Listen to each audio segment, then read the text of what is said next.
Hi guys, എല്ലാവർക്കും DevBeesലേക്ക് സ്വാഗതം.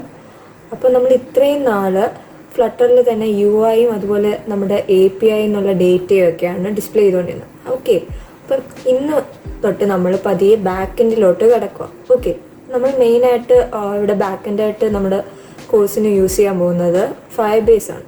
Okay, Firebase എന്ന് പറയുന്നത് ഗൂഗിളിൻ്റെ തന്നെ ഒരു പ്ലാറ്റ്ഫോമാണ്. ഓക്കെ, അത് പ്ലാറ്റ്ഫോം ആസ് എ സർവീസ് എന്ന് വേണമെങ്കിൽ വിളിക്കാം. ഓക്കെ, അപ്പം പക്ഷേ നമ്മൾ കൂടുതലും ഫയർബേസ് ബാക്കെൻഡ് പേർപ്പസിനാണ് യൂസ് ചെയ്യുന്നത്. അതുകൊണ്ട് നമ്മളത് കുറച്ചുകൂടെ കോമൺ ആയിട്ട് അറിയുന്നത് ബാക്കെൻഡ് ആസ് എ സർവീസ് എന്ന് പറയുന്നത്. ഓക്കെ, അതുപോലെ ഫയർബേസ് എന്ന് പറയുന്നത് ഒരു ടൂൾ സെറ്റാണ്.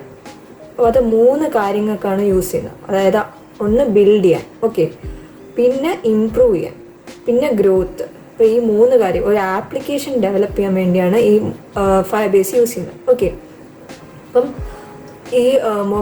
ഈ ഫയർബേസ് ബേസിക്കലി യൂസ് ചെയ്യുന്ന മൊബൈലിനും വെബ് ആപ്സിനും വേണ്ടിയാണ്. അപ്പം അത് ഗ്രോ ചെയ്യാനും ബിൽഡ് ചെയ്യാനും പിന്നെ ഇംപ്രൂവ് ചെയ്യാനും വേണ്ടിയാണ് ഫയർബേസ് യൂസ് ചെയ്യുന്നത്. ഓക്കെ, പിന്നെ അതുപോലെ ഫയർബേസ് ഒരുപാട് സർവീസസ് പ്രൊവൈഡ് ചെയ്യുന്നുണ്ട്. ഓക്കെ, അപ്പം ഞാൻ നേരത്തെ പറഞ്ഞ പ്ലാറ്റ്ഫോം ആസ് എ സർവീസ്, അതിൽ ഒരെണ്ണമാണ് ബാക്ക് എൻഡ്. ഓക്കെ, അപ്പം ഈ സർവീസസ് നമുക്ക് ഓത്തൻറ്റിക്കേഷൻ ഉണ്ട്. അതുപോലെ സർവീസസിൽ പിന്നെ ഉള്ളത് എന്താ പറയുക, ഡേറ്റാബേസ്. ഞാൻ പറഞ്ഞ പോലെ ബാക്ക് എൻഡ്. ഓക്കെ, ഡേറ്റാബേസസ് ഉണ്ട്, 2 ടൈപ്പ് ഡേറ്റാബേസ് വരുന്നുണ്ട്. ഓക്കെ, അതുപോലെ തന്നെ നമുക്ക് ഹോസ്റ്റ് ചെയ്യാൻ പറ്റും, ഹോസ്റ്റിംഗ് ഉണ്ട്, പിന്നെ സ്റ്റോറേജ് ഉണ്ട്. ഓക്കെ, നമ്മുടെ ഫയൽസ് എല്ലാം നമുക്ക് ഫയർബേസിൽ സ്റ്റോർ ചെയ്യാൻ പറ്റും.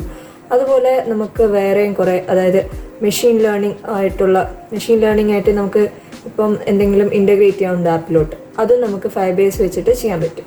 പിന്നെ നമുക്ക് ക്ലൗഡ് ഫങ്ഷൻസ് ഉണ്ട് അഡീഷണൽ ആയിട്ട്. ഓക്കെ, അപ്പോൾ ഇതുപോലെ കുറേ സർവീസസ് പ്രൊവൈഡ് ചെയ്യും. അപ്പോൾ ഈ സർവീസസ് പ്രൊവൈഡ് ചെയ്യുന്ന എന്തെന്ന് വെച്ചാൽ, ഒരു ഡെവലപ്പർ നമ്മൾ ഒരു ആപ്പ് ഡെവലപ്പ് ചെയ്യാന്ന് വെച്ചോ. അപ്പം അയാൾക്ക് ഈ പറയുന്ന ഫീച്ചേഴ്സ്, ഓക്കെ, ഇപ്പോൾ ഈ പറഞ്ഞ അതായത് ഓത്തൻറ്റിക്കേഷൻ അങ്ങനെയുള്ള കാര്യങ്ങളെല്ലാം ഒരുപാട് ഡീപ്പായിട്ട് ഫോക്കസ് ചെയ്യാതെ അവരുടെ ആപ്പിൽ കോൺസെൻട്രേറ്റ് ചെയ്യാൻ പറ്റും. ഓക്കെ, ഇപ്പോൾ ഹോസ്റ്റിംഗ് തന്നെ എടുക്കാം. നമുക്ക് അത് എവിടെ ഹോസ്റ്റ് ചെയ്യുന്ന കഴിഞ്ഞാൽ ഒരു ഡെവലപ്പർ അതിനെപ്പറ്റി വേവലാതിപ്പെടാതെ ഫയർബേസ് ഈ ഒരു ഹോസ്റ്റിംഗ് സർവീസ് കൊടുക്കുമ്പം ഡെവലപ്പറിന് സമാധാനമായിട്ട് അവരുടെ ആപ്പ് ഡെവലപ്പ് ചെയ്യാം. ഓക്കെ, അപ്പോൾ കുറച്ചുകൂടെ ഫോക്കസ് ചെയ്യാൻ പറ്റും നമുക്ക് ആപ്പിലോട്ട്. ഓക്കെ, അതുപോലെ നമ്മുടെ ഫയർബേസ് എന്ന് പറയുന്നത് നമ്മുടെ പല ഫീച്ചേഴ്സും സപ്പോർട്ട് ചെയ്യാതെ നമ്മുടെ എന്താ പറയുക, ആൻഡ്രോയിഡ്, iOS, പിന്നെ നമ്മളിപ്പോൾ ചെയ്തു വരുന്ന ഫ്ലട്ടർ, അതുപോലെ തന്നെ വെബ് ആപ്സ്, പിന്നെ യൂണിറ്റി ആപ്സും സപ്പോർട്ട് ചെയ്യും. ഓക്കെ, അപ്പം സാധാരണ ഫയർബേസിലെ സർവീസസ് എല്ലാം ഫ്രീ ആണ്. അപ്പം നിങ്ങൾക്ക് അത് സ്കെയിലപ്പ് ചെയ്യാം. അതായത് ഈ എന്താ പറയുക, ഈ കിട്ടുന്ന സർവീസസ് എല്ലാം നമുക്ക് കുറച്ചുകൂടെ കൂടുതൽ യൂസേഴ്സിന് വേണ്ടി അവൈലബിൾ ആക്കാൻ വേണ്ടി സ്കെയിലപ്പ് ചെയ്യാം. അപ്പം അതിനുവേണ്ടി നമുക്ക് സാധാരണ ഫ്രീ പ്ലാൻ ആണ് വരുന്നത്. പക്ഷേ ഈ സ്കെയിലപ്പ് ചെയ്യുമ്പോൾ നമ്മൾ പെയ്ഡ് പ്ലാൻസിലോട്ട് മാറേണ്ടി വരും. അപ്പോൾ നമ്മൾ പേ ചെയ്താൽ നമുക്ക് സ്കെയിലപ്പ് ചെയ്ത് കുറേ കൂടെ യൂസേഴ്സിനെ ഇൻകോപ്പറേറ്റ് ചെയ്യാം. ഓക്കെ, അപ്പോൾ നമുക്കിനി നമ്മുടെ ഫയർബേസിൻ്റെ ഒരു ഡെമോ കാണാം. ഓക്കെ, അപ്പം ഈ കാണുന്നതാണ് നമ്മുടെ ഫയർബേസിൻ്റെ എന്താ പറയുക, നമ്മൾ ഫയർബേസിന് അടിച്ചു നോക്കുമ്പം വരുന്നത്. ഓക്കെ, അപ്പം നോർമലി നിങ്ങൾ ഗൂഗിൾ അക്കൗണ്ടിൽ സൈൻ ഇൻ ചെയ്തിട്ടുണ്ടെങ്കിൽ, അതായത് നിങ്ങളുടെ Gmail അക്കൗണ്ടിലോട്ട് സൈൻ ഇൻ ചെയ്തിട്ടുണ്ടെങ്കിൽ ഇവിടെ നിങ്ങളുടെ സൈൻഡ് ഇൻ ഡാറ്റ ആയിരിക്കും വരുന്നത്. അപ്പം നിങ്ങൾ സൈൻ ഇൻ ചെയ്തിട്ടില്ലെങ്കിൽ ജസ്റ്റ് ഗൂഗിൾ അക്കൗണ്ടിൽ സൈൻ ഇൻ ചെയ്താൽ മതി. എന്നിട്ട് ഇവിടെ ഗോ ടു കൺസോൾ കൊടുക്കുക. ഓക്കെ, അപ്പോൾ ഗോ ടു കൺസോൾ കൊടുക്കുമ്പോൾ വരുന്നതെന്ന് പറഞ്ഞാൽ നമ്മുടെ പ്രോജക്ട്സ്, ഓക്കെ, നമ്മുടെ ഫയർബേസിൻ്റെ സൈഡിൽ നിന്നുള്ള പ്രോജക്ട്സ്. അപ്പോൾ ഈ ഫയർബേസിൽ ഉള്ള പ്രോജക്ട്സിനെ നമ്മൾ നമ്മുടെ ആപ്ലിക്കേഷനുമായിട്ട് കണക്ട് ചെയ്യണം. ഓക്കെ, എന്നാലേ നമുക്ക് ബാക്ക് എൻഡ് സർവീസസ് കിട്ടത്തുള്ളൂ, അല്ലെങ്കിൽ പ്ലാറ്റ്ഫോം സർവീസസ് കിട്ടത്തുള്ളൂ. ഓക്കെ, അപ്പം ഇതുപോലെ നമുക്ക് പ്രോജക്റ്റ് ക്രിയേറ്റ് ചെയ്യും. ഇപ്പം ഇത് ക്ലിക്ക് ചെയ്താൽ നമുക്ക് ഒരു പുതിയ പ്രോജക്റ്റ് ആഡ് ചെയ്യാം. ഓക്കെ, അപ്പം ഞാനിവിടെ ഒരു ക്രിയേറ്റഡ് ചെയ്ത് ഒരു പ്രോജക്റ്റ് എടുക്കുക. അപ്പം ഈ ഒരു പ്രോജക്റ്റ് എടുക്കുക, ജേണൽ എന്ന് പറഞ്ഞിട്ട്. അപ്പം ഈ പ്രോജക്റ്റ് ശരിക്കും പറഞ്ഞാൽ നമ്മുടെ ഒരു അപ്കമിങ് വീഡിയോയ്ക്ക് വേണ്ടി ഞാൻ ചെയ്തതാണ്. ഓക്കെ, ഒരു കംപ്ലീറ്റ് ട്യൂട്ടോറിയലാണ്.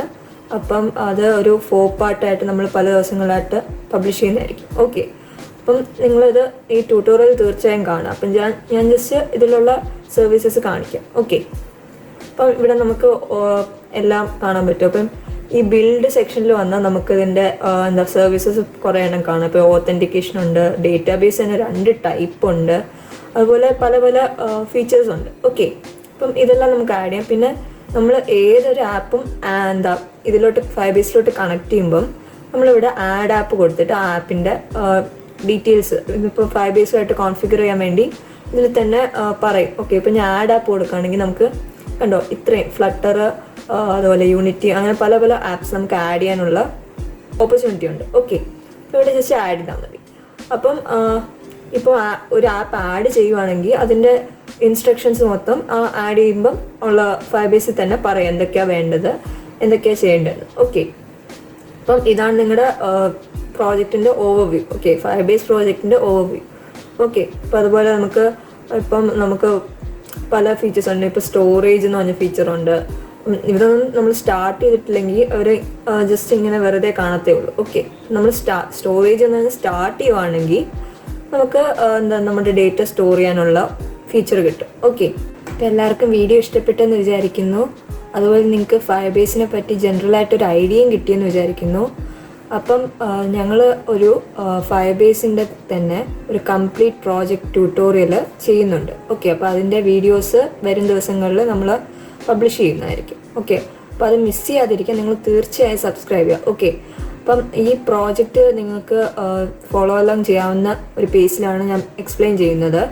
അതുപോലെ നിങ്ങൾക്ക് ഈ പ്രോജക്റ്റ് ചെയ്ത് നിങ്ങൾക്ക് ഇപ്പോൾ ഗിറ്റ്ഹബിലോ മറ്റെവിടെയെങ്കിലും ഇട്ടാൽ ഇത് കമ്പനീസൊക്കെ, അതായത് വലിയ വലിയ കമ്പനീസ് കാണുമ്പം നിങ്ങൾക്ക് ഒരു ഫുൾ സ്റ്റാക്ക് മൊബൈൽ ഡെവലപ്പറായിട്ട് അവർ നിങ്ങളെ കണ്ടിട്ട് നിങ്ങൾക്ക് ജോബ് ഓപ്പർച്യൂണിറ്റീസൊക്കെ കൂടുതൽ കിട്ടാൻ ചാൻസ് ഉണ്ട്. ഓക്കെ, അതുപോലെ ഇതിൻ്റെ സാലറിയൊക്കെ ഭയങ്കര ഹൈ ആയിട്ടുള്ള കമ്പനീസിൽ നിന്ന് വന്ന് നിങ്ങൾക്ക് ഓപ്പർച്യൂണിറ്റീസ് കൂടുതൽ കിട്ടും. ഓക്കെ, ഇപ്പോൾ എക്സ്പോഷർ കുറച്ചുകൂടെ കിട്ടും. നിങ്ങളൊരു കംപ്ലീറ്റ് മൊബൈൽ ഡെവലപ്പർ എന്ന് പറഞ്ഞ ഒരു എക്സ്പോഷർ കിട്ടും.